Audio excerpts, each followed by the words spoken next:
Oke teman-teman, selamat pagi. Di dalam video pagi hari ini kita akan membahas tentang trading plan ya, dan rekomendasi saham 18 Mei 2026. Oke, sebelum kita lanjut sebentar nih Kak ya, kita ngopi dulu deh teman ya. Saya baru banget bangun nih teman ya. Wah, enak banget nih teman ya. Kalian jangan lupa ngopi deh ya. Oke, langsung aja kita mulai deh. Untuk saham PEK nih teman ya. Oke, untuk saham PEK ini Kak yang seperti dibahas sama Mas Prabu Kak ya. Ini sebenarnya udah dibahas juga nih teman ya. Dia memang kalau kita perhatikan secara garis besarnya Kak, dia ini bullish. Nah, tapi Kak di sini dia ini sedang menguji area resisten ya, sedang menguji area resistennya Kak. Yang dimana Kak, kalau misalkan dia gagal jebol ke atas, nah lu bisa diseret loh ke bawah. Nah jadi bagaimana? Ya wait and see dulu Kak, nggak ada posisi apapun ya. Karena kita ya yang kita perhatikan, yang kita harus pertimbangkan itu Kak ya. Kalau dia gagal jebol, itu yang bahaya. Kalian bisa diseret ke bawah. Nah jadi untuk sampai ini sih masih wait and see dulu temen ya. Atau bisa jadi terjadi false break temen ya. Nih lu perhatiin deh ya, memang dia udah sempat jebol dikit-dikit nih Kak ya, candlenya lu perhatiin deh ya. Dia memang sudah sempat agak-agak jebol dikit-dikit nih kalau kita rapiin nih ya. Nah ya, sudah mulai agak-agak jebol. Nah tapi ingat sekali lagi, kalau seperti ini bisa terjadi false break, kecuali base Kak, beda ya. False break itu apa? Dia jebol. Nah tapi nanti ini ketika bursa buka langsung dihantam lagi ke bawah, itu yang bahaya temennya. Jadi bagaimana, wait and see dulu deh ya. Nanti mungkin kita update lagi deh temen ya, di live jam 5 sore ya. Jadi sementara untuk sampai sih kita masih tunggu dulu deh ya. Oke, kita lanjut lagi untuk saham Smile. Nah Smile ini juga sama nih Kak, ini sideways Kak. Nah ingat temen ya, kalau sideways dia breakout seperti ini, lu jangan masuk Kak. Nah ini pasti diantara kalian ada yang masuk Kak ya. Jadi kalau dia breakout seperti ini, wah ini bahaya banget nih temen ya. Bisa terjadi yang namanya false break Kak ya. Kalau sideways, kalau base lain cerita nih, base nih Kak ya. Base seperti ini, kalau base dia jebol dikit lu hantem bisa. Nah tapi kalau sideways, wah jangan coba-coba deh temen ya, karena besar kemungkinan dia akan terjadi false break ya, penembusan palsu atau fake out deh ya. Nah jadi yang seperti yang saya bahas di awal-awal Kak ya, kalau sideways lu bisa tunggu dia retest.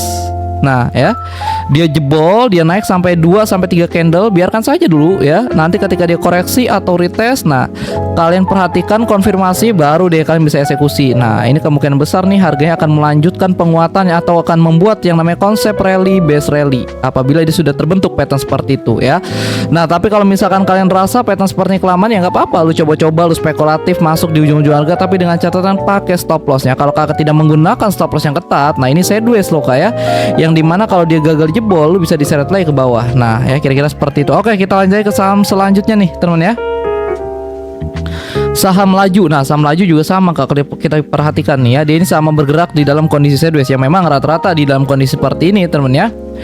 Nggak ada yang bagus Kak trennya ya, rata-rata sideways, downtrend ya, akumulasi, distribusi ya, semuanya rata-rata begitu. Nah jadi bagaimana solusinya ya? Kalau memang kalian rasa lama, ya jelas Kak, sideways ini ya cara yang paling aman, lo harus tunggu pattern seperti ini terbentuk Kak, itu cara yang paling aman. Nah tapi kalau misalkan lama nih, ya nggak apa-apa lu spekulasi, tapi tetap stop lossnya harus ketat Kak ya. Ingat, sideways ini adalah fase penentu teman-teman ya, yang dimana kalau lu main klik-klik di sini aja, harganya gagal jebol ke bawah, itu yang bahaya Kak ya. Jadi memang rata-rata seperti ini teman ya, sideways ya, di dalam kondisi seperti ini, downtrend ya. Nah tapi misalkan kalau kalian nggak sanggup nunggu, ya nggak apa-apa, kalian coba dengan cara yang agresif teman ya, tapi dengan resiko yang terukur. Nah kira-kira seperti itu. Oke, kita lanjut lagi untuk saham BBRI. BBRI untuk average. Nah jadi kalian bisa tunggu di garis merah nih Kak ya, dia turun sampai garis merah, lu average ya. Nah nanti misalkan temen ya, apabila di garis merah ini dijebol lagi nih Kak, nah lu bisa average lagi di area tersebut. Nah kira-kira seperti itu temen ya. Sebenarnya kalau saham-saham begini ya turun karena apa ya, karena memang kondisi seperti ini aja Kak. Nanti juga endingnya ya tetap Kak, dia balik lagi ke ATH-nya ya, ke harga tertingginya. Nah kira-kira seperti itu ya, di garis merah ini. Nanti kalau dia jebol lagi, lu masuk lagi di garis merah yang kedua. Ini apa Bang? Ini adalah harmonic support yang kita dapat dengan cara kita ukur menggunakan Fibonacci. Oke, kita lagi untuk saham JAR nih Kak ya. Oke, coba kita lihat nih ya, saham JAR ini sedang bergerak di dalam kondisi apa nih ya. Oke, nah jadi kalau kita perhatikan Kak, untuk saham JAR ini memang dia sudah mulai transisi nih Kak ya. Ya, coba deh kita perhatikan dulu deh ya. Sebentar nih Kak, kita perhatikan dulu nih. Oh iya, benar sekali teman-teman, dia ini sudah mulai transisi dari trend bearish, sekarang sudah mulai masuk dalam awal permulaan daripada trend bullish. Nah tapi ini ya, nah ini kalian perhatikan nih, ini update juga sebenarnya nih Kak ya, update juga nih daripada kelas digitalnya, kalian perhatikan nih Kak ya. Jadi Kak, kalau misalkan harganya itu satu gerakan, misalkan harga naik nih Kak ya, harga naik temen ya, lalu di sini lu udah tanda ini Kak ya. Di sini misalkan area Fibonacci dia turun, nah lu bisa tunggu konfirmasi candlenya. Nah itu bagus kak. Nah tapi kalau misalkan dia udah banyak lika-liku seperti ini teman-teman ya, nah udah banyak lika-liku seperti ini, cara entry-nya bagaimana? Lu bisa tunggu dia transisi kak ya. Kita masuk ke konsep awal ya. Kalian bisa tunggu dia transisi. Transisi itu maksudnya bagaimana? Kalian bisa tunggu dia jebol ke atas. Nanti ketika dia koreksi, nah bisa lu ukur pakai Fibonacci temen ya. Nanti bisa lu tandain di rasio 0,5 dan rasio 61,8% sebagai area untuk menunggu. Dan nanti kalau harga sudah mulai masuk ke dalam area tersebut, kalian perhatikan ya dari beberapa konfirmasi. Nah nanti kalau konfirmasi sudah mendukung, baru kalian bisa entry dan TP nya bisa kalian setting di resisten terdekatnya.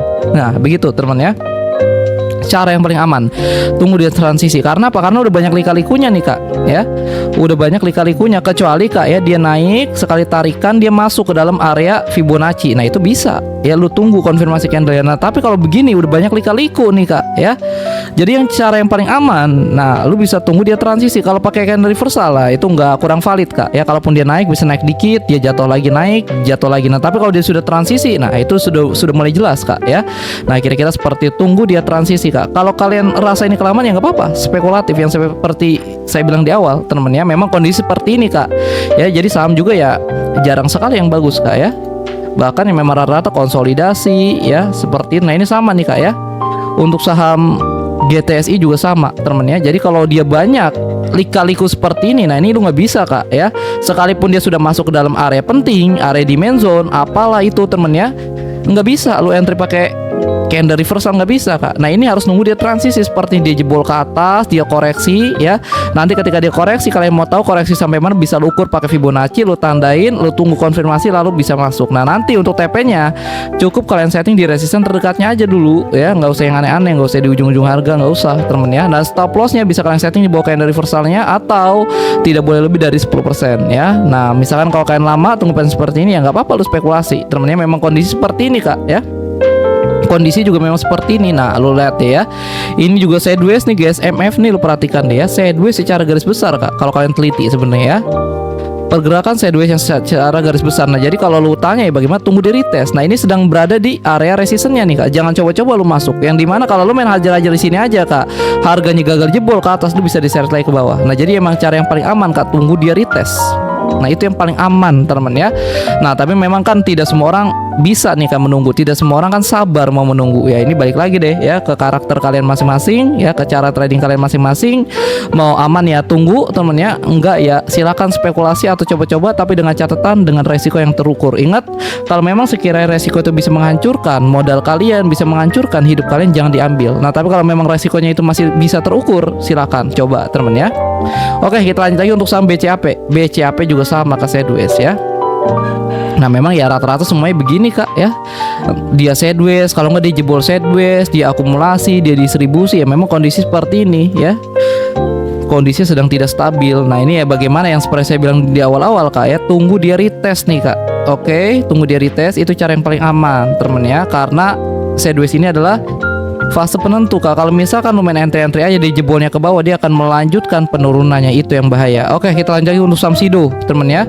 Untuk saham Sido, nah ini lu perhatiin, dia ini sedang menguji area support kuatnya kak. Ini garis merah ini area support kuatnya. Nah nanti lu perhatiin dulu deh, nggak ada posisi apapun temen kalau udah seperti ini ya. Kecuali nih kak, kalau nanti misalkan dia terjadi false break. False break itu apa ya? Misalkan nih merah nih, nanti nih candle selanjutnya nih ya, dia masuk dan tutup di atas garis merahnya. Nah itu kalau mau spekulatif coba-coba bisa tuh kak ya. Tapi ingat, mungkin TP-nya bisa lo setting ya di atas gap-nya ya. Jangan jauh-jauh kak ya, sekalipun dia terjadi false break jangan jauh-jauh, karena masih bearish secara garis besar. Ingat kalau bearish, kalaupun dia naik, kenaikannya ini cuma sebatas kenaikan sementara aja. Nah itu yang perlu kalian tanamkan di otak kalian ya, bukan langsung jauh, enggak kak ya. Oke kita lanjut lagi untuk CSMI. Wah CSMI juga sama nih kak, dia sideways termanya, jadi ya nggak usah saya jelasin. Kita lanjut lagi deh untuk saham Karya. Oke, saham Karya ini ada potensi membuat double top. Nah ini dibahas sama Mas Prabu nih kak ya. Sebenarnya double top ini sih belum valid kak ya.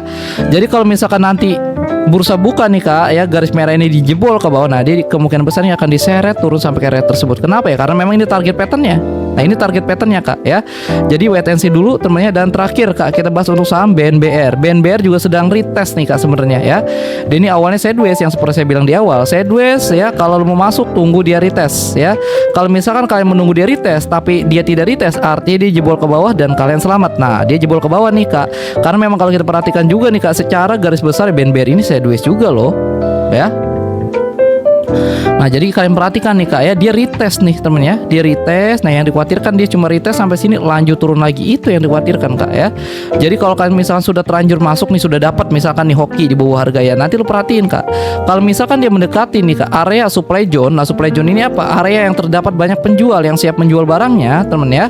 Kalau dia sudah muncul candle kecil, candle ekor panjang, apalagi sampai muncul candle reversal atau 3 candle deh ya, lu cut dulu, jangan mikir 2 kali. Nah kira-kira seperti itu. Kalau kalian baru ada rencana mau masuk, nanti jangan masuk dulu kak, udah ketinggalan. Nah ya, semoga kalian paham deh temen ya.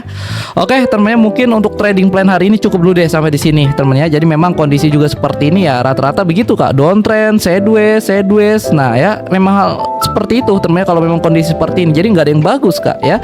Jadi satu-satunya solusi buat lu yang nggak sabaran, spekulatif tapi dengan resiko yang terukur. Nah itu saran saya. Oke temennya, mungkin saya Rido Shihab pamit undur diri. Assalamualaikum warahmatullahi wabarakatuh.